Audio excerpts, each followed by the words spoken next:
sore hari ini yaitu tentang flagellata dan ciliata. Sebelum kita mulai, kita berdoa terlebih dahulu agar perkuliahan kita hari ini lancar ya. Berdoa dimulai.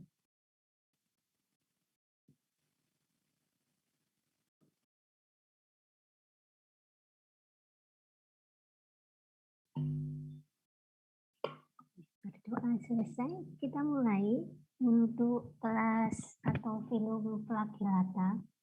Atau sebutan lainnya adalah Masticopora, karena dari katanya flagel sama mastik ini sama-sama cambuk. Jadi sama-sama cambuk antara flagel sama mastik ini. Ada yang menyebutnya flagellata, ada yang menyebutnya Masticopora. Dia menggunakan cambuk tersebut, ini flagellata ini, flagelnya ini atau mastiknya ini sebagai alat gerak. Nah, pada film ini, flagellata ini sudah bisa dibedakan mana bagian posterior, mana yang bagian anterior. Anteriornya yang dekat sama cambuknya ini, sedangkan yang posterior yang bagian ujungnya sini atau bagian depan dan bagian belakang. Sehingga pada flagellata ini proses perkembangbiakannya itu dapat diamati, tidak seperti pada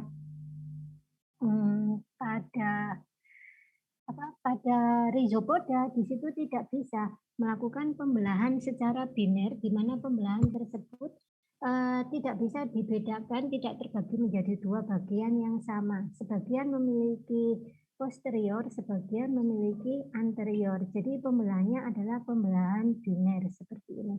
Atau contoh yang bisa terlihat nyata itu pada planaria. Kalau planaria itu tanpa melakukan pembelahan biner, pembelahan bagian manapun. Kalau pada flagellata ini harus pembelahan biner, karena harus masing-masing terbagi, harus memiliki sebagian posterior, sebagian anterior. Untuk proses hidupnya dari flagellata ini ada yang hidup secara parasit, ada yang hidup secara simbion. Kalau yang parasit yang terkenal itu ada Trypanosoma sama Leishmania. Sedangkan yang simbiosis ini adalah Trichonympha campanula yang hidup pada usus rayap atau kecoa yang digunakan untuk membantu proses pencernaan. Jadi kalau ada kecoa itu kan nggak boleh diinjak gitu ya sampai bagian apa yang ada di dalamnya itu keluar, karena di situ banyak ditemukan ini Trichonympha campanula. Jadi kalau pada praktikum itu biasanya ya menggunakan kecoa itu untuk mendapatkan ini. Yang parasit ini Trypanosoma ini ada 3, Brucei, Evansi, sama Vaginalis. Brucei ini penyebab penyakit tidur di Afrika, sedangkan Evansi ini penyakit surah pada ternak. Vaginalis ini penyakit pada alat kelamin. Namanya vaginalis tidak hanya menyerang pada wanita, tetapi juga menyerang pada pria, meskipun namanya ini. Untuk Leishmania, penyebab penyakit Kala-Azar, di mana penyakit ini merusak pada bagian eritrosit. Ini juga sering terjadi pada hewan ternak. Jadi ini yang bersifat parasit, ini yang bersifat simbiosis. Itu dari flagellata. Ciri flagellata yang pertama, alat geraknya itu tadi berupa cambuk atau flagellum. Letaknya ada di bagian anterior, bagian depan sel. Jadi untuk flagellata ini tadi saya sebutkan bahwa di situ sudah bisa dibedakan antara posterior sama anterior. Pembelahannya dengan cara pembelahan biner atau membujur konjugasi ini.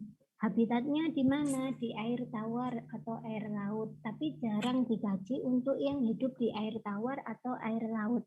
Biasanya yang hidup di air tawar atau air laut itu yang memiliki klorofil. Jadi itu menyerupai tumbuhan.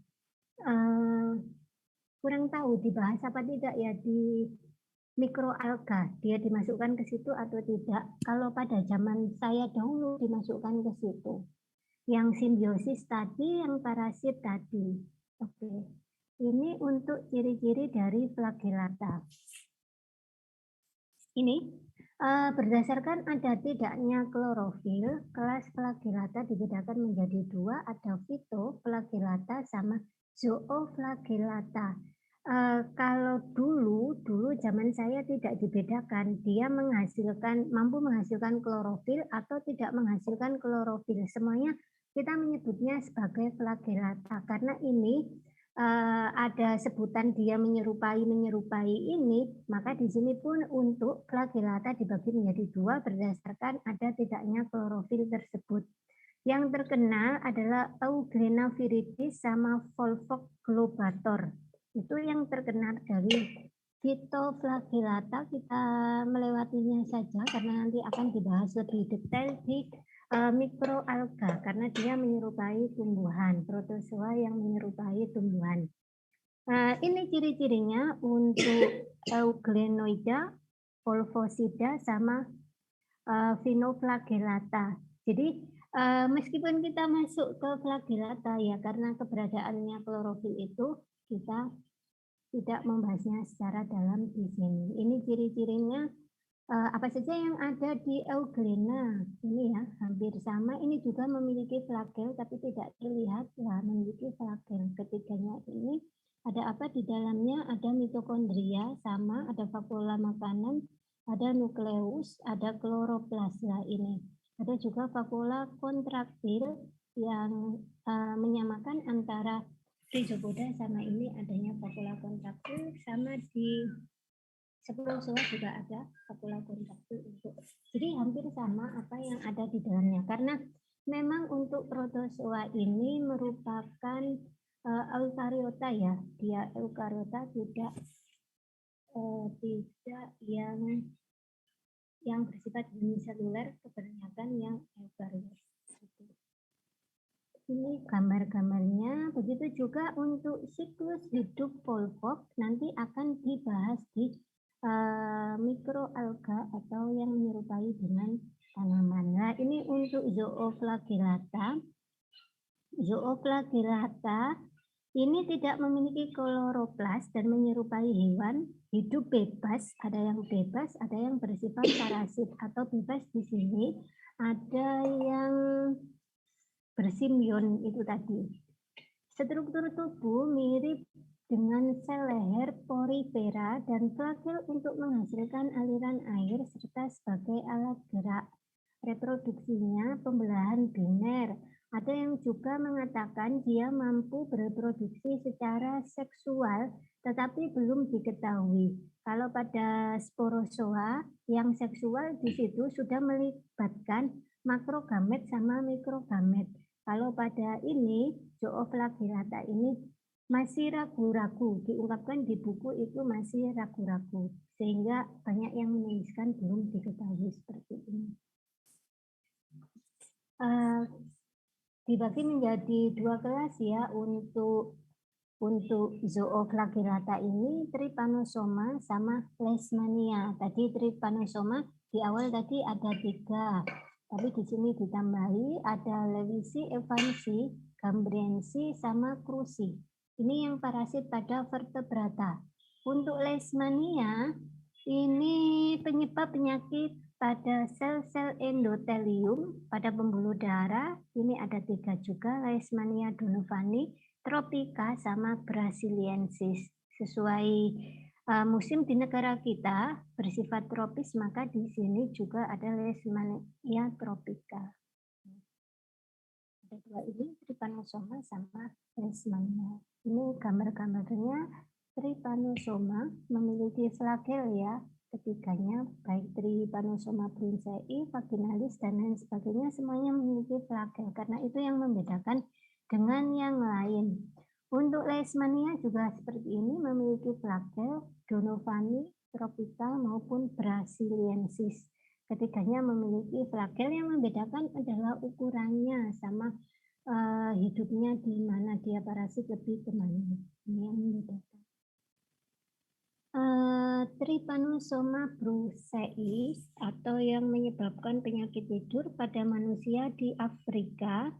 Untuk evansi, penyakit surah pada hewan ternak tadi, Campanula hidup pada usus rayap dan kecoa atau ini yang bersifat simbion, sedangkan yang vaginalis penyebab penyakit pada alat kelamin wanita dan saluran kelamin pria. Untuk Leishmania ini penyebab penyakit kala azar atau merusak darah manusia. Jadi semuanya rata-rata bersifat parasit kalau untuk zoo. Untuk Trypanosoma cruzi ini penyebab penyakit cangas yang adanya di daerah Amerika Selatan sama yang ini ya. Yang brucei ini tidak ada di Indonesia karena dia adanya di sana. Yang vaginalis penyebab penyakit pada alat kelamin wanita dan saluran kelamin pada pria. Penyakit cangas atau penyakit tidur yang ada di Amerika yang disebabkan oleh Trypanosoma cruzi ini dapat menginfeksi manusia, hewan liar, anjing, karnivora lain, dan rodentia. Dengan vektor penularannya adalah serangga buk redufit atau kutu busuk Triatomine. Jadi zooflagellata ini yang bersifat parasit, dia tidak otomatis mesti ada vektornya, sama kayak yang minggu lalu. Sporozoa itu juga ada vektornya, ada inangnya, jadi tidak langsung ujuk-ujuk ke manusia, ada vektornya, ada perantaranya seperti ini. Seperti penyakit cangas ini yang dibawa oleh kutu busuk. Selain itu tadi ada yang namanya Trypanosoma yang menyebabkan penyakit tidur tadi yang dibawa oleh lalat CC yang menyebabkan penyakit tidur. Jadi ini sukanya tidur, ngantuk gitu. Habis itu lama-lama meninggal karena kebanyakan tidur terus sampai sudah menggerogoti gitu pada semua bagian tubuhnya sehingga lama-lama menyebabkan kematian karena proses metabolisme yang ada di dalam tubuh sudah terhambat, malas makan kayak gitu efeknya. Ini daur hidup untuk Glossina moritans atau yang menyebabkan yang dibawa oleh lalat. Jadi ini yang dibawa oleh lalat yang perlu diketahui mana yang termasuk tahapan infeksi sama diagnosis. Jadi terdiagnosisnya itu ketika Glossina ini sudah bersama ke dalam aliran darah, sama seperti kemarin yang dibawa oleh nyamuk ini. Kalau ini dibawa oleh lalat. Jadi lalat ini yang hinggap di makanan, nah itu mungkin bertelur atau keluar feses. Nah ini Glossina ini akan dibawa ke dalam tubuh manusia. Di dalam tubuh manusia prosesnya sama, dia akan dibawa bersama aliran darah yang mana dia akan dibawa menuju ke dalam hati. Setelah itu akan melalui proses perbanyakan. Nah ini mulai terdiagnosis. Yang ada di sini bersama aliran darah itu kan sudah istilahnya sudah banyak ya yang ada di dalam darahnya ini, akan bisa juga misalkan manusia tersebut makan atau sudah keluar fesesnya. Nah, feses tersebut dihinggapi oleh lalat lain, maka di situ lalat tersebut akan terinfeksi. Di dalam tubuh lalat ini dia mengalami proses pembelahan biner itu tadi menjadi banyak, kemudian nanti lalat tersebut akan mengeluarkan fesesnya pada makanan atau minuman. Nah, itu yang dilakukan. Makanya ada kajian, penelitian, meskipun kadang kita nggak tahu ini lalat pembawa protozoa atau lalat tanpa pembawa protozoa. Ini kajiannya menarik, yaitu ketika melihat lalat jatuh di atas air minum atau apa gitu ya, air minum lah. Di situ kan biasanya cuma satu bagian, mungkin sayapnya satu. Sayapnya satu ini yang agak kena air, lah sayap satunya kan nggak kena. Itu kalau di Al-Qur'an itu katanya harus dimasukkan, ditenggelamkan, karena sayap satunya itu akan bersifat sebagai obat, sayap satunya akan bersifat sebagai racun. Nah, itu penelitian kajian-kajian itu banyak dilakukan karena terkait mikroorganisme. Dalam hal ini adalah protozoa.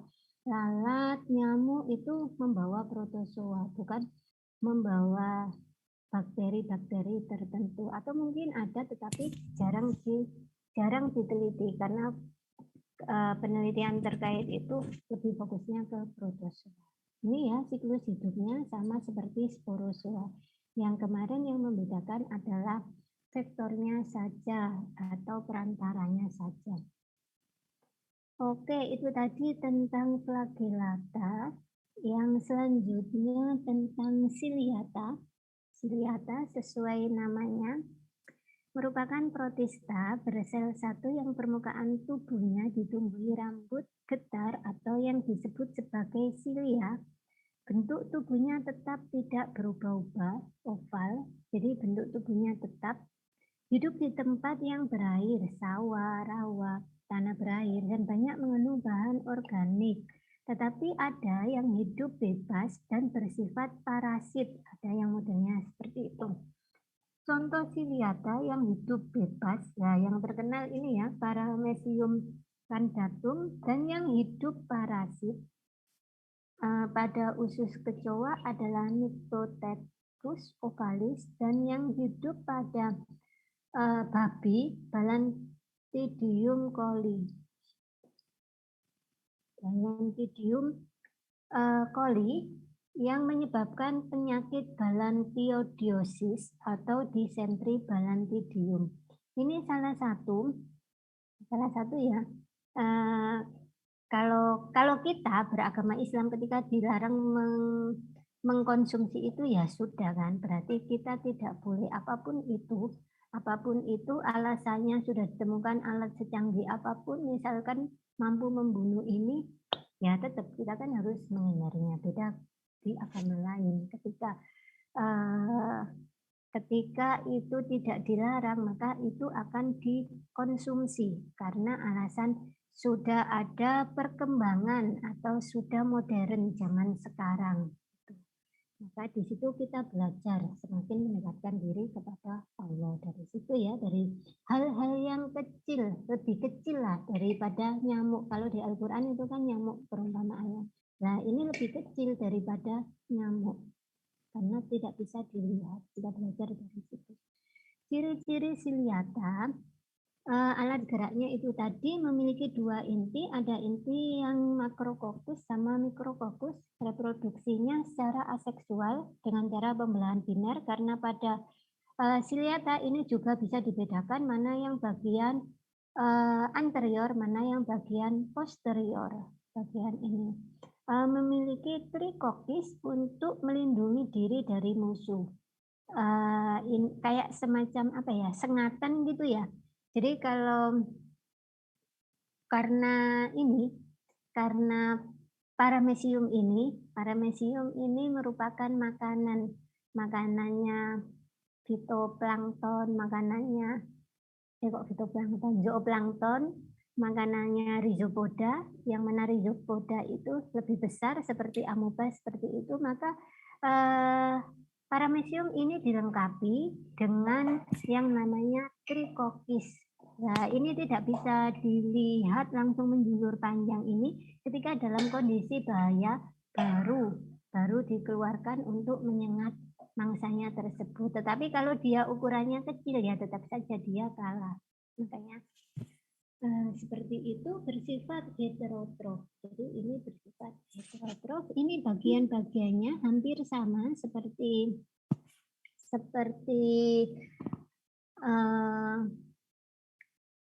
rhizopoda ya, di situ hampir sama, ada vakula kontraktil, vakula makanan. Yang membedakan di sini ada makronukleus sama mikronukleus, yang ketika proses pembelahan dia akan terbagi menjadi dua bagian yang sama. ketika terjadi proses reproduksi. Anal pore ini yang digunakan untuk mengeluarkan ketika sudah diedarkan ke seluruh tubuh oleh vakula kontraktil, maka di sini zat yang tidak dibutuhkan akan dikeluarkan melalui anal ini. Sedangkan untuk vestibulum ini masuknya. Jadi ini lebih terlihat jelas dibandingkan dengan amuba. Amuba nggak terlihat di mana vestibulumnya. Kadang-kadang kita menebaknya kayaknya ini nanti masuknya lewat sini, ternyata berbeda. Karena ya itu tadi, karena gerakannya agak cepat, agak sulit. Ini akan ditangkap oleh vakula makanan akan diserahkan ke vakula kontraktil untuk diedarkan ke seluruh tubuh, setelah itu dikeluarkan lewat anal ini. Ini lebih terlihat jelas kalau mengamati proses makannya pada paramecium ini. Ciliata atau cilia perak ini berfungsi sebagai alat gerak dan membantu pergerakan makanan ke sitosoma. Mempunyai dua inti tadi, makronukleus sama mikronukleus, di mana makronukleus bersifat vegetatif yang berfungsi untuk membantu proses pencernaan makanan, sedangkan yang untuk mikronukleus ini terkait dengan ketika proses generasi. Tetapi untuk yang makronukleus ketika terjadi proses reproduksi ya dia akan tetap pembelahan akan terbagi menjadi dua bagian yang sama. Jadi sebelumnya akan membesar dulu untuk makronukleus tersebut, akan terbagi menjadi dua bagian yang sama. Memiliki trikois yang digunakan untuk perlindungan diri dari musuh, reproduksinya secara aseksual, membelah diri secara memanjang atau pembelahan biner tadi hampir sama dengan flagellata, maupun bisa terjadi secara seksual atau dengan cara konjugasi. Hidupnya bebas di lingkungan berair, ada yang hidup di alam mulai dari air tawar sampai air laut, ada yang bersifat parasit pada tubuh manusia atau pada hewan, seperti Balantidium coli yang parasit pada babi, tetapi dia juga bersifat parasit pada manusia ketika dia sudah mengenai manusia tersebut. Struktur tubuh kebanyakan ciliata berbentuk simetris kecuali ciliata primitif yang bersifat simetris radial. Jadi untuk yang bersifat primitif, tapi sekarang jarang saya membahas tentang ciliata primitif, kecuali nanti mungkin di evolusi itu masih dibahas, disinggung sedikit-sedikit tentang makhluk-makhluk primitif seperti Archaea atau ciliata primitif, ini masih dibahas di sana. Tubuhnya diperkuat oleh perikel, yaitu suatu lapisan luar yang disusun oleh sitoplasma padat. Jadi ini kurang lentur, ciliata ini kurang lentur karena itu tadi sitoplasmanya padat. Tubuhnya diselimuti oleh silia yang menyelubungi seluruh tubuh utama, disebut sebagai silia somatik. Silia ini pada sejumlah spesies diubah menjadi gelang atau bulu kejut dan jambul, tetapi ada pula yang semua ciliatanya hilang atau hanya berupa rambut gitar kecil-kecil, ada yang modelnya seperti itu. Ciliata tidak mempunyai struktur khusus, pertukaran udara dan sekresi, tetapi mempunyai organel yang berfungsi menjaga keseimbangan air di dalam tubuhnya, yaitu vakula kontraktil itu. Cara menjaga keseimbangan air tersebut sebagai berikut, yaitu vakula kontraktil secara bertahap akan meningkatkan ukurannya. Ketika mencapai ukuran tertentu, vakula secara cepat akan mengosongkan isinya melalui saluran dalam perikel, kemudian vakula akan diisi air kembali, demikian seterusnya. Jadi ketika tidak ada proses pengedaran makanan ke seluruh tubuh, vakula kontraktil itu berfungsi mempertahankan kondisi air yang ada di dalam tubuh ciliata tersebut, baik paramecium atau yang lainnya. Itu kegunaan dari vakula kontraktil.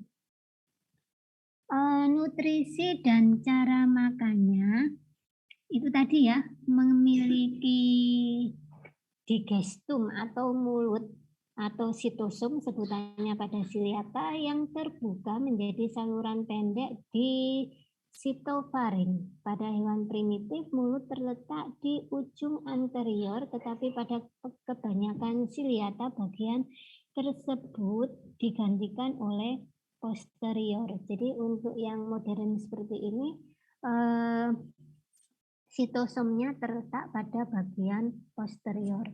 Spesies yang mulutnya terletak di bagian ujung anterior biasanya bersifat karnivora. Mungkin ini merupakan cara makan primitif pada siliata. Mulut dapat dibuka lebar untuk menelan mangsa, kemudian mangsa masuk ke vakuola makanan yang terbentuk dalam endoplasma di bagian ujung sitofaring itu. Terdapat dua macam mulut pada siliata. Mulut membran berombak atau membran yang bergerak merupakan silia yang menyatu dan dalam barisan panjang, sedangkan mulut membran yang berupa barisan pendek dari siliata yang bersatu membentuk piringan. Fungsi silia pada mulut adalah untuk menghasilkan aliran makanan dan mendorong partikel makanan menuju sitofaring. Jadi silia ini tidak hanya ada di sekujur tubuhnya, tetapi ada di bagian sitosom itu. Tujuannya untuk mendorong makanan tersebut masuk ke dalam sitofaring. Kalau pada rhizopoda tidak perlu seperti itu, dia akan bersama aliran sitoplasma yang ada di dalam tubuhnya kalau kelas rhizopoda. Contoh anggota siliata yang terkenal ini adalah paramecium itu tadi yang sudah ada gambarnya di awal.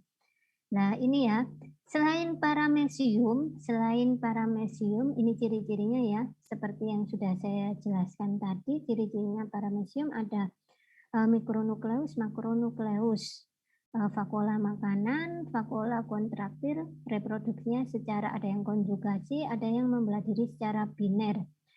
Untuk ciri yang lain selain paramecium ini ada stentor, didinium, vorticella sama stylonysia. Kalau vorticella ini yang apa? Yang ada klorofilnya ya.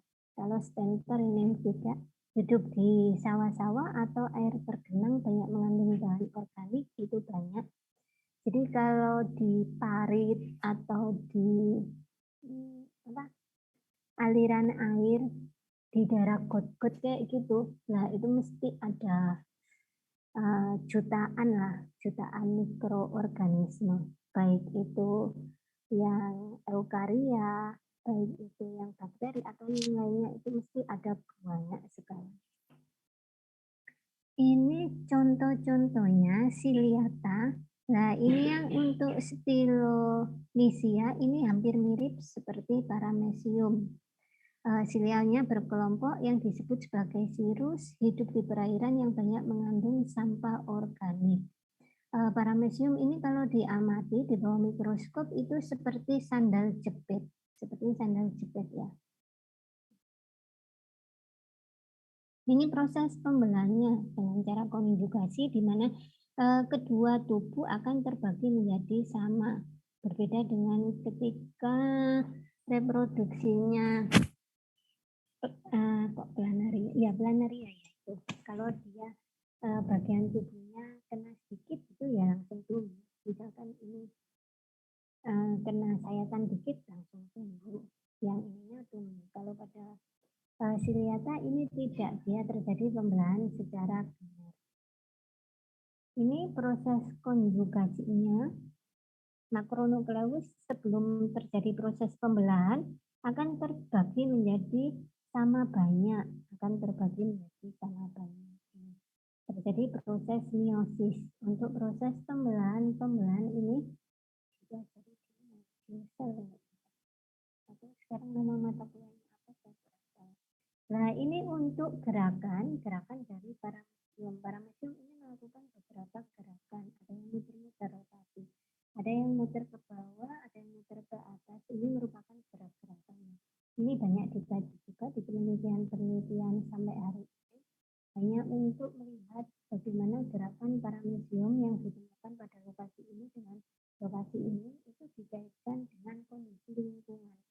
Jadi kondisi lingkungan yang ada di situ seperti apa, itu akan mempengaruhi gerakan dari paramecium. Kalau di jurnal-jurnal itu seperti itu.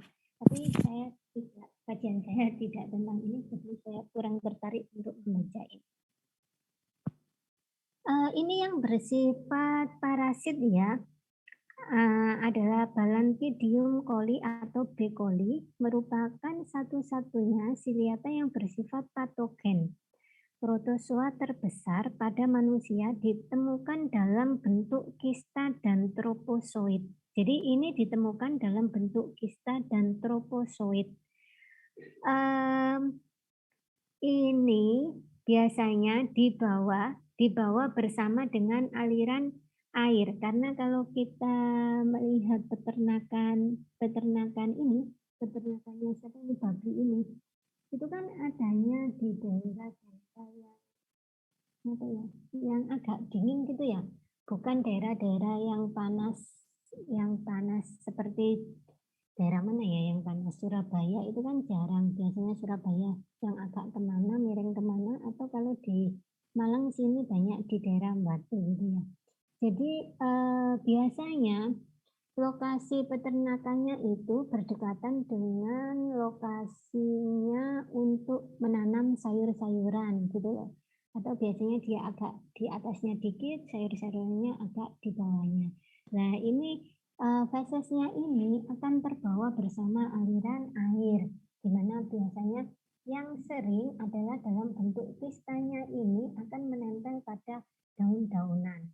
Kalau kita perhatikan penjual lalapan itu kan nggak pernah mencuci sayurannya itu pada air yang mengalir. Biasanya masuk di dalam kayak begitu saja, terus direndam, epet-epet, dikeluarkan, ganti sayur yang lain. Nah, model-modelnya seperti itu, sehingga akan tetap menempel. Itu model penularannya yang dari lingkungan atau bisa bersentuhan langsung dengan babi tersebut, bersentuhan langsung seperti kayak seseorang ketika menyayangi kucing ya, yang membawa kutu itu yang menyebabkan penyakit yang seperti minggu lalu. Itu modelnya untuk penularan ini. Spes, nama penyakit dan habitatnya. Balantidium ini merupakan protozoa usus manusia yang terbesar dan satu-satunya golongan siliata manusia yang bersifat patogen sehingga menimbulkan balantidiasis atau ciliat dysentery, penyakit zoonis yang sumber utamanya adalah babi sebagai reservoir host, hidup di dalam usus besar manusia, babi, dan kera. Jadi dia tidak hanya bersifat parasit pada manusia, tetapi dia sejatinya juga bersifat mengganggu kehidupan si babi itu sendiri atau si kera itu sendiri. Habitat distribusinya luas pada babi, pada daerah panas dan secara sporadis pada daerah beriklim dingin dan di tempat-tempat berpenghuni banyak. Dalam hal ini adalah terkait dengan personal higien yang jelek. Jadi kebersihannya itu sangat jelek. Selain pada babi, juga ditemukan pada tempat-tempat TPA ya, tempat pembuangan akhir itu juga banyak ditemukan Balantidium coli ini. Tapi ya pembawa utamanya ya babi itu. Babi mengeluarkan feses mungkin terus bercampur dengan apa gitu akhirnya masuk ke TPA itu tadi. Kena sayur atau apa itu. Jadi tidak melulu harus langsung sumbernya adalah dari babi. Karena bentuknya tadi dalam bentuk kista sama tropozoid itu. Nah, ini bersentuhan langsung kita datang ke peternakan model seperti ini setelah kita berteman dengan babi tersebut, kita tidak mencuci tangan atau melakukan tidak menjaga kebersihan diri atau bisa seperti ini karena mungkin sangat sayangnya lah bisa terjadi proses penularan itu. Jadi ini bahaya karena bentuknya atau ini sudah di tempat yang sanitasinya jelek di TPA. Mungkin ada Balantidium coli yang menempel pada apa gitu dibuang ke sini atau yang lainnya. Itu merupakan tempatnya dari Balantidium coli. Untuk siklus hidupnya ini saya kok nggak itu ya, nggak segitu jelas tulisannya.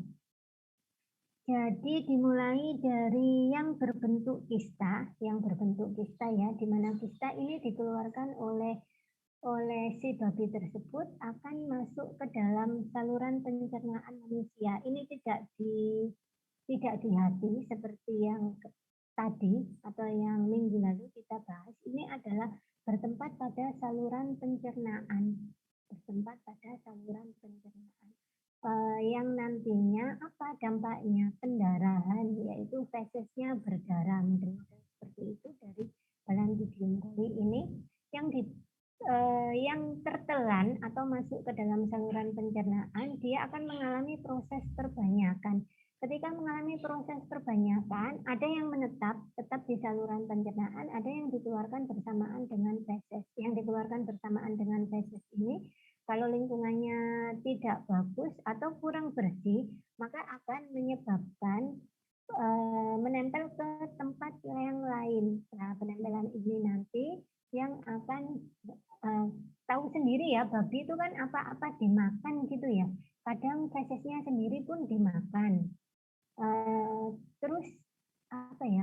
Kalau kita melihat babi ya memang kenapa Allah itu mengharamkan, karena model hidupnya sama model makannya, model berhubungannya dan lain sebagainya itu tidak ada baik-baiknya babi ini. Jadi jangan apa ya, manusia itu kan tergantung apa yang dimakan gitu ya, kayak lebah. Lebah itu kan makanannya kayak gitu, akhirnya yang dikeluarkan juga bagus kan, kayak madu gitu ya.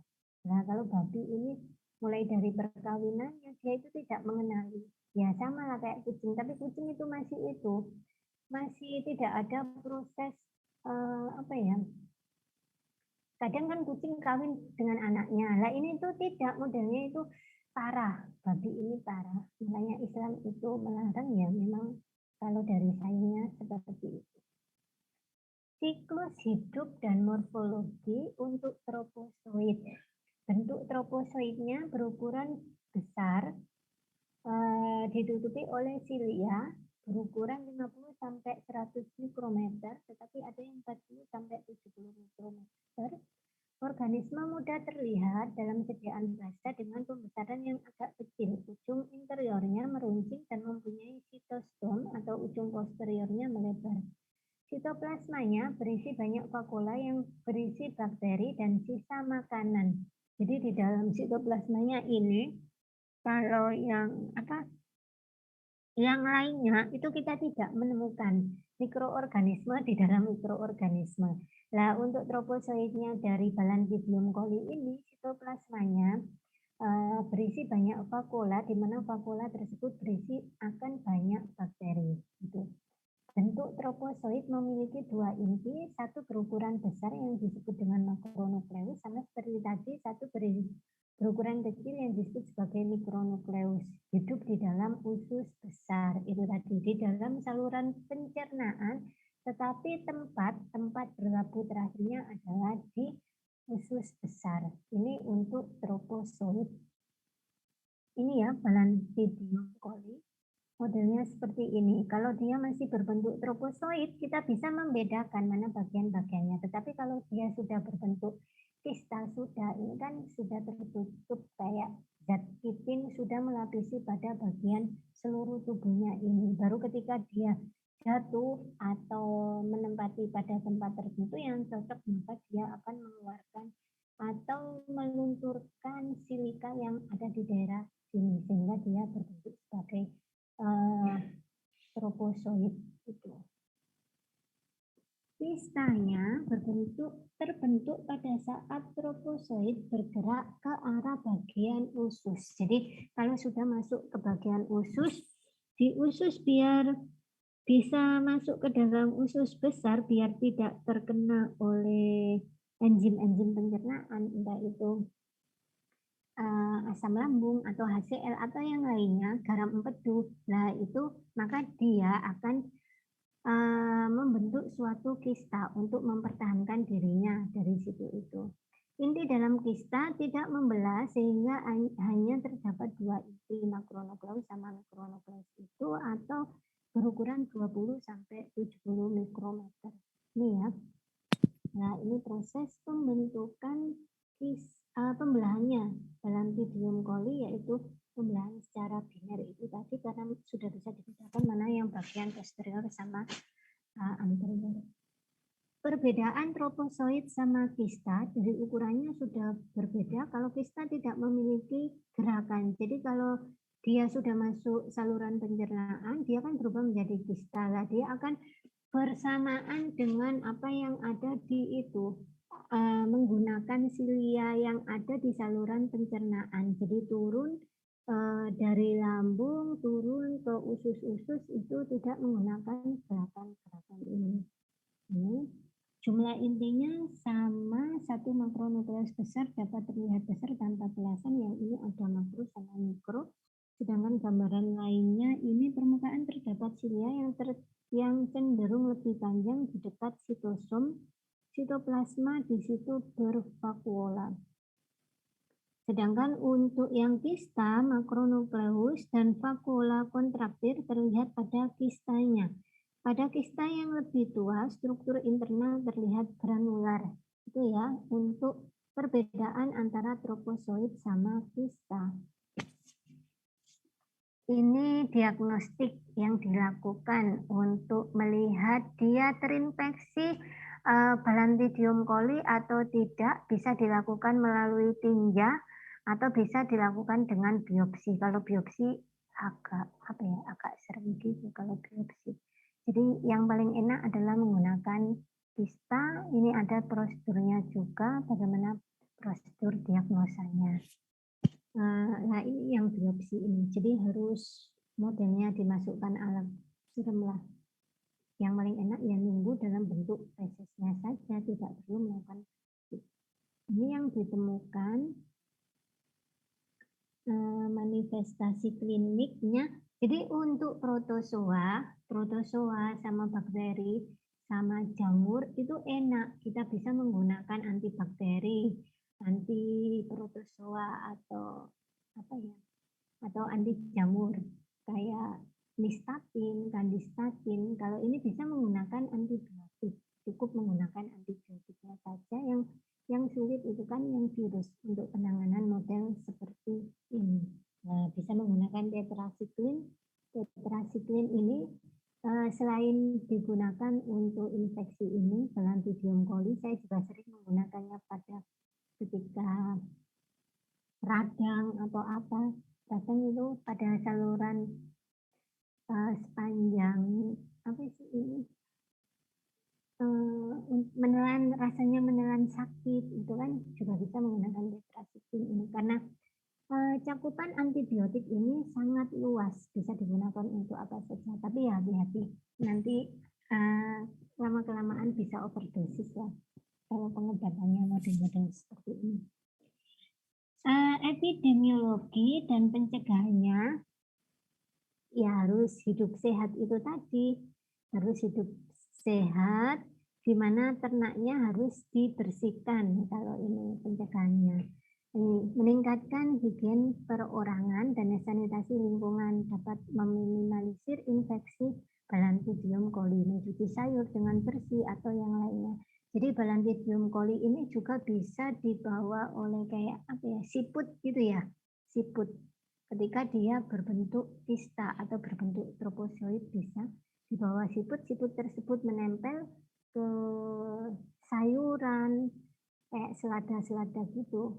Itu kan kadang ada siput kecil yang tidak terlihat atau apa. Ya, kalau tertelan manusia ya sudah itu. Peranan protozoa ada yang bersifat ini secara umum, mulai dari yang minggu kemarin, peranan yang menguntungkan sama merugikan. Sama, ini yang merugikan. Jadi protozoa ini ada yang menguntungkan sama merugikan. Nanti silakan dibaca sendiri. Oke, sudah selesai pembelajaran kita tentang protozoa atau protista yang menyerupai hewan ya, protista yang menyerupai hewan. Minggu depan kita bahas tentang protista yang menyerupai jamur. Di situ ada perbedaan. Kenapa? Dia dikatakan menyerupai jamur karena dinding selnya dan lain sebagainya akan kita bahas minggu depan. Itu ya. Jadi menyerupai di sini karena ada sifat-sifat yang mirip dengan hewan dan ada sifat yang mirip dengan jamur, ada sifat yang mirip dengan tumbuhan. Ada yang ditanyakan?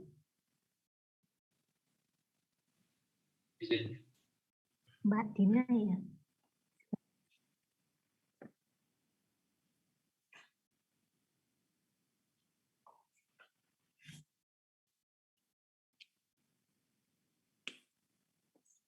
Oke. Mbak Dina. Siliata yang bersimbiosis pada manusia sama hewan. Kalau pada manusia kita menyebutnya simbiosis sendiri itu kan ada dua ya.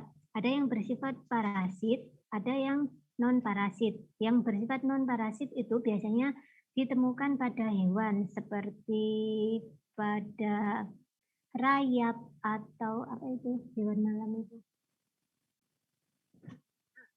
Bukan Laron bukan Bu? Bukan. Kunang-kunang. Kenang-kenang. Yang gerakannya cepat itu, saya paling nggak suka kalau ketemu hewan itu, yang agak menakut. Nggak tahu apa ya, lupa saya, tiba-tiba lupa.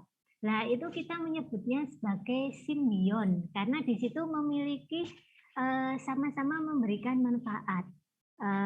Protozoa tersebut dapat memanfaatkan apa yang ada di dalam tubuh hewan tersebut. Hewan tersebut dibantu sistem pencernaannya oleh protozoa tersebut. Itu yang dikatakan sebagai simbion. Kalau pada manusia, untuk protozoanya sendiri bersifat simbion tidak. Dia lebih bersifat keparasit. Kecuali bakteri tertentu kayak E. coli. E. coli itu kan flora normal, tetapi ketika jumlahnya berlebih, dia baru menimbulkan penyakit itu. Kalau yang bersifat parasit ya tadi seperti Balandidium coli, Toxoplasma gondii, Leishmania dan lain sebagainya. Leishmania ini yang parasit pada hewan vertebrata. Jadi tiba-tiba itu pernah kejadian itu sapi tidak ada apa-apa, tiba-tiba mati. Nah itu penyebabnya adalah Leishmania itu. Jadi tiba-tiba mati atau kembung atau apa itu kan menyerang saluran pencernaan. Itu. Jadi kalau pada manusia kita menyebutnya bukan simbion tapi sudah langsung parasit karena protozoa. Protozoa itu kalau mengenai manusia ya parasit, tidak ada yang menguntungkan sama sekali yang hidup di dalam manusia. Kalau yang pada hewan tadi ya bisa lah kita menyebutnya simbion karena saling menguntungkan itu tadi simbiosis itu tadi ya karena saling menguntungkan atau ada yang langsung bersifat sebagai parasit. Itu Mbak Dina. Ada lagi yang ditanyakan? Izin bertanya, Bu. Izin bertanya. Yang lainnya Khairul ini sering bertanya. Atau iya silakan wis. Baik, Bu. Terima kasih, Bu. Begini, Bu. Saya penasaran sama makhluk Allah yang bernama babi itu ya, Bu ya.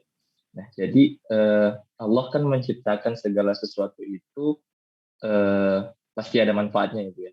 Tidak sia-sia gitu. Kemudian kita juga melihat bahwasanya setiap penyakit itu pasti ada obatnya gitu ya, Bu ya. Semisal nih, kayak saya tuh pernah dengar, misalnya kalau ada lalat masuk ke air, jangan langsung dibuang karena di salah satu sayap lalat itu ada penawarnya, gitu ya, ada obatnya, gitu ya, Bu ya. Nah, terkait babi ini bagaimana ya, Bu? Karena kan kita lihat juga bahwasanya apakah ada gitu penawar yang ditawarkan oleh babi ini terhadap penyakit yang bisa dikatakan yang oleh babi itu sendiri gitu. Kayak misalnya kan virus corona gitu kan. Kan bahkan sampai ada yang vaksin, jangan vaksinnya dari babi gitu kan. Nah, berarti kan babi otomatis juga memiliki manfaat yang besar gitu. Nah, jadi itu bagaimana tanggapannya, Bu? Terima kasih. Saya mencari namanya Hendro Ihsan ini kok nggak ketemu ya? Nama depannya siapa ini? Oke, Muhammad, Bu. Oh, Bang Muhammad. Sebentar ya. Muhammad Rizal. Oh, ini. Oke, menarik sekali ya pertanyaannya, bagus sekali. Tadi saya singgung juga tentang lalat, karena kebetulan yang mengkaji penelitian tentang lalat itu Pak dosen dari UIN Makassar, itu fokusnya di lalat. Kalau saya lihat beberapa risetnya itu memang fokusnya di lalat, termasuk itu tadi, ketika ada lalat yang masuk ke gelas berisi air atau seperti apa, itu kan harus dimasukkan kedua sayapnya, karena di salah satu bagiannya itu bersifat sebagai penawar. Tapi itu kaitannya bukan dengan protozoa. Kajiannya di situ terkait dengan bakteri. Di situ ada bakteri yang bersifat merugikan, ada yang bersifat menguntungkan. Nah, antara sayap kanan sama sayap kiri itu harus dimasukkan dua-duanya ya untuk menetralkan itu tadi. Itu penelitiannya Pak Mas Huri itu. Beliaunya ngajar juga di UIN Malang, tapi S2 ya ngajarnya di situ. Kebetulan saya satu grup banyak berdiskusi tentang itu, jadi memang fokus mengkaitkan antara ayat Allah sama sainsnya itu seperti apa. Beliau mengungkapkan itu secara detail, bagus sekali kalau saya membaca penelitian beliau itu. Nah, sekarang untuk babi ya. Babi itu kalau perannya digunakan di kehidupan sehari-hari itu ya besar sekali. Misal dari hal yang remeh-temeh itu ya, kayak pembuatan micin itu loh. Micin itu kan remeh-temeh ya. Nah, untuk menjadi micin itu kan harus menggunakan bagian pankreasnya ya, pankreas babi untuk memperbanyak pertumbuhan mikroorganisme tersebut atau memperbanyak produksinya. Itu yang lebih efisien kan menggunakan itu. Nah, itu. Kalau di Al-Qur'an sendiri ya itu sudah pastilah itu haram. Tapi kan setiap negara itu kayak punya apa ya?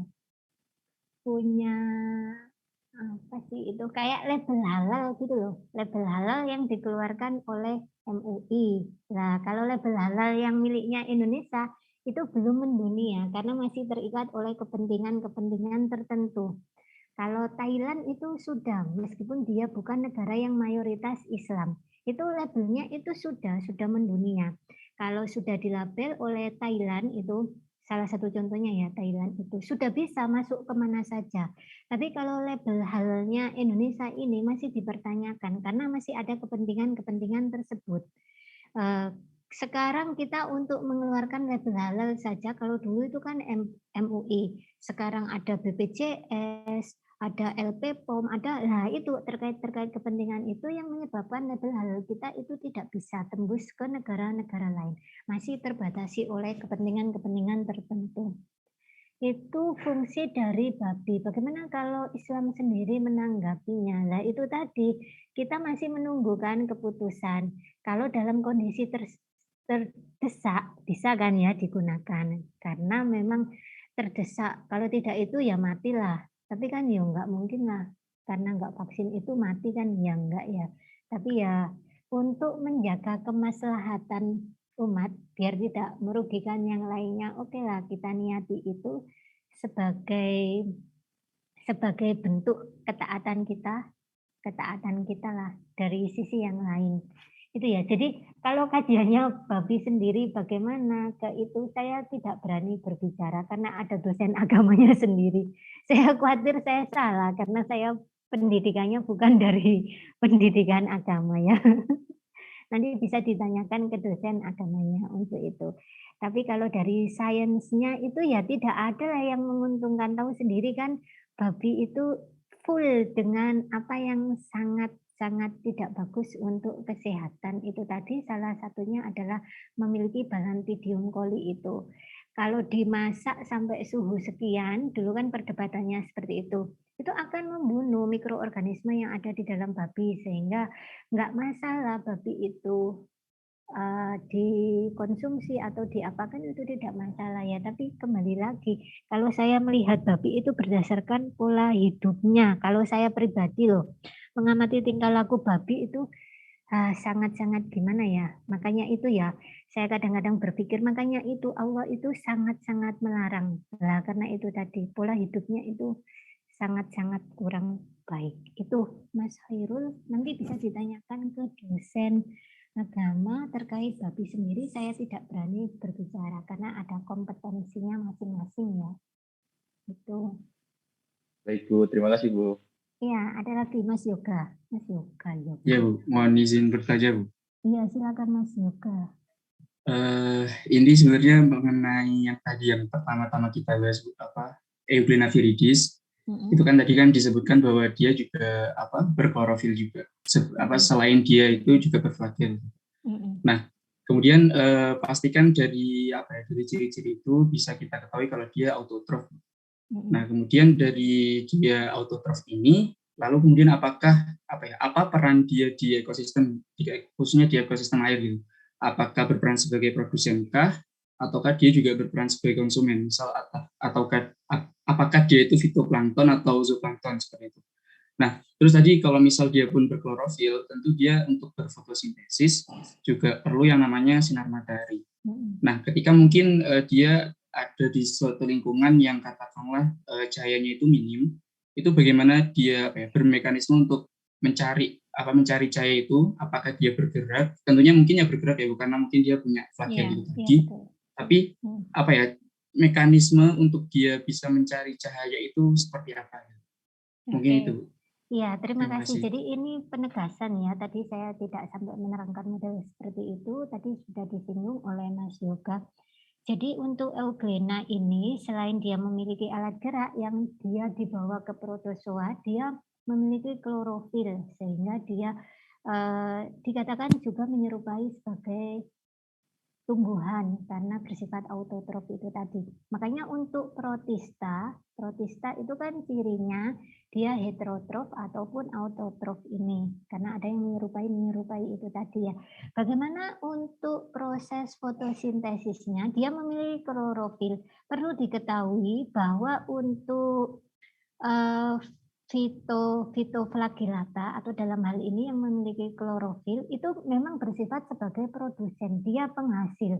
Jadi penghasil oksigen itu tidak hanya tanaman yang ada di sekitar rumah kita, di sekitar lingkungan kita yang benar-benar berdiri sebagai tanaman, tidak seperti itu. Tapi yang mikroalga atau seperti tadi contohnya adalah Phytoflagellata, itu juga penghasil oksigen, menyumbangkan oksigen yang ada di bumi ini. Tidak hanya dihasilkan oleh tanaman yang terlihat jelas. Untuk pencarian, untuk proses fotosintesis, Euglena tadi, ataupun Volvox, jenis yang berklorofil tadi, itu mesti membutuhkan yang namanya cahaya ya, cahaya matahari.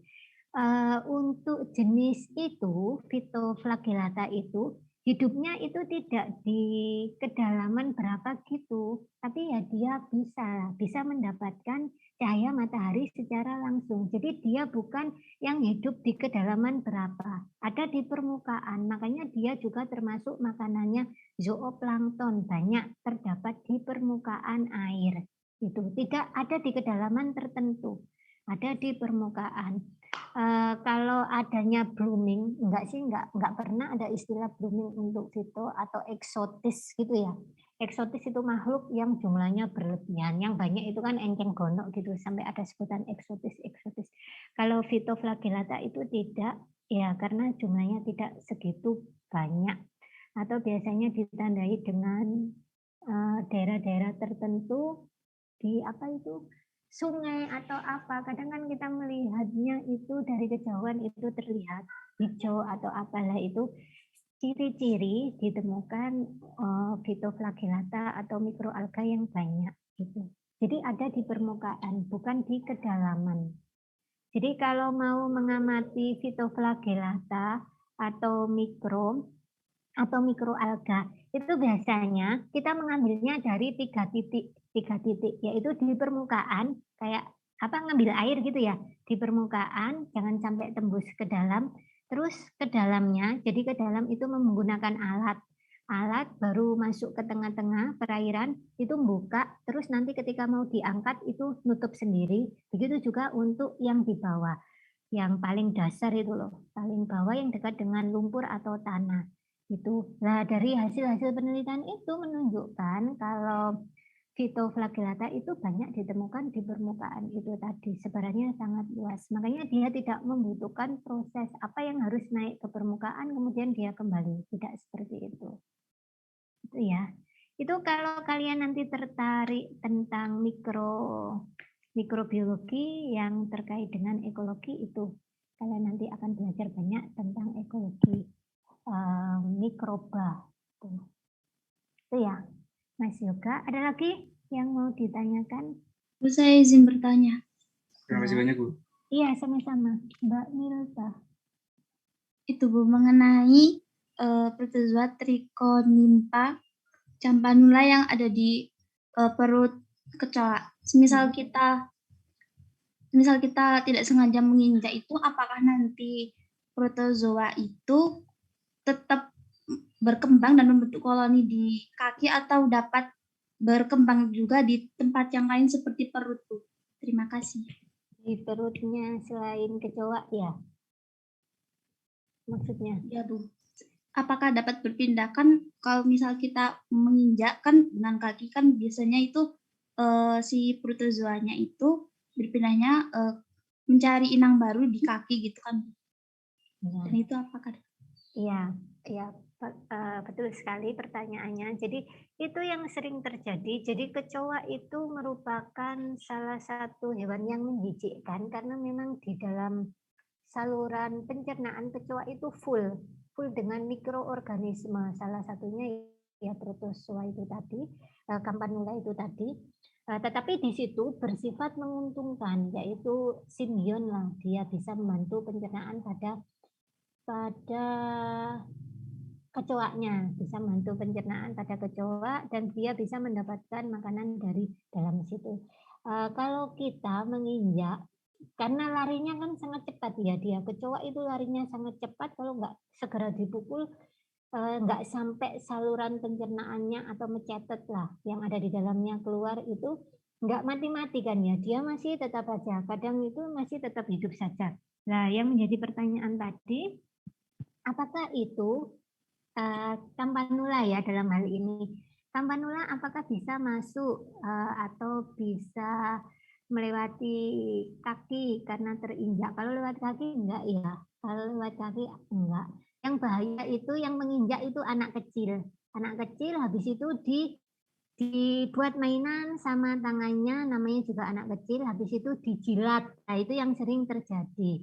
Ya kan? Sudah diinjak mati, habis itu ada yang keluar, biasanya dipegang-pegang situ sama jarinya. Nah, itu biasanya dijilat gitu. Nah, itu yang bahaya karena tidak hanya campanula yang bisa masuk ke situ. Ada mikroorganisme lain, bakteri-bakteri lain yang bersifat patogen, itu yang berbahaya.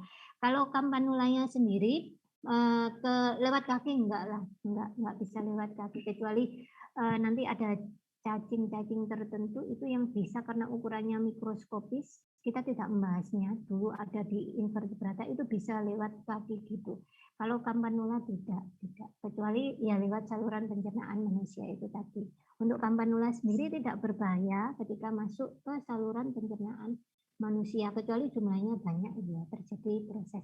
Karena untuk terjadinya infeksi itu tidak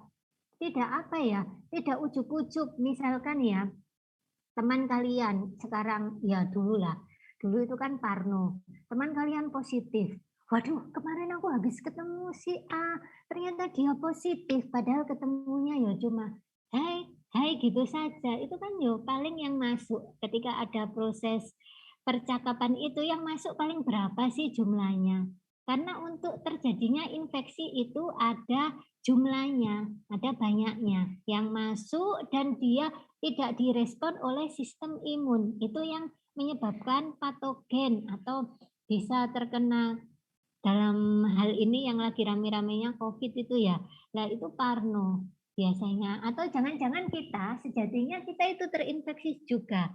Sudah terinfeksi lah mungkin berapa CFU per mili gitu ya. CFU per mili atau per gram masuk ke dalam tubuh kita, tapi tidak terlihat kalau saya terinfeksi COVID karena jumlahnya itu tadi nggak terlalu banyak sehingga di situ tidak memberikan respon.